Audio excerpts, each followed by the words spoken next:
What's holding you back? No, like really, what's holding you back? Is it your seatbelt? No, I'm just being silly.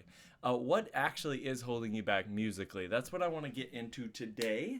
And I've got a banger for you if you are at basically like the beginner to intermediate level. I think this is going to really hold true to you specifically for piano. But hey, if you play a different instrument, stick around. You might learn something, you might not. What am I specifically talking about? I am Robert Monroe, and I am going to address the concept of how do you play more complicated technical passages? Do you place your hand on the notes that you want to play, or do you leap to them? Let's sort of talk about this a little bit.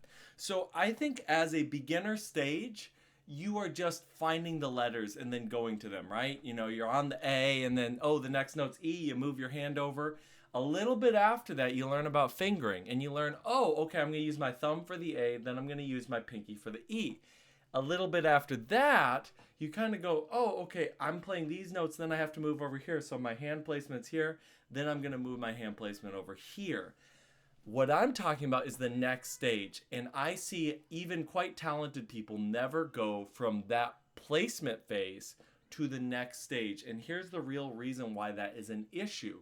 You are going to be undergoing a good bit of tension at all times if you are placing your hand where it needs to go, especially if it's like octaves. You're just constantly in this stretched hand placement.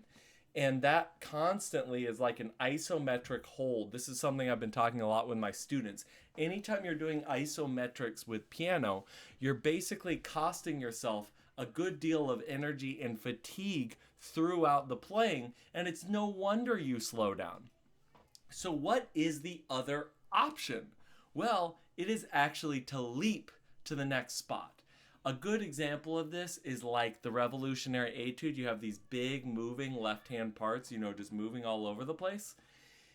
A very common mistake is you're going to play C, G, C, and you're going to hold all of that, and then you're going to move your hand, you're going to cross over, you're going to be here, and then you're going to move, and you're kind of spidering your way across. And we tell ourselves many, many lies to decide that that must be the way we have to do it. Oh, we have to play legato. I'm sure you've heard that one before, right? Finger legato. I'm a huge believer in finger legato, by the way. You should be able to play an entire performance with no sustain pedal. Just get rid of the sustain pedal. And if you can't make it pretty with that, then you need to go back to square one. Learn how to do finger legato, then add in the sustain pedal. But that's for a different day. So first thing that you tell yourself, oh, I need to place so I can have sustain. The second big one is I need to place so I lower my risk of mistakes, because then I will always have this connection with the piano. That is also a lie. Now let's get into why these are lies. So first, the legato one. Here's the deal. You can move ridiculously fast. Like so incredibly fast that if you're doing a really fast passage and you go, see, bump, bump, like that, you can do it so effectively the sound of that one note you hit is still going by the time you hit the next sound.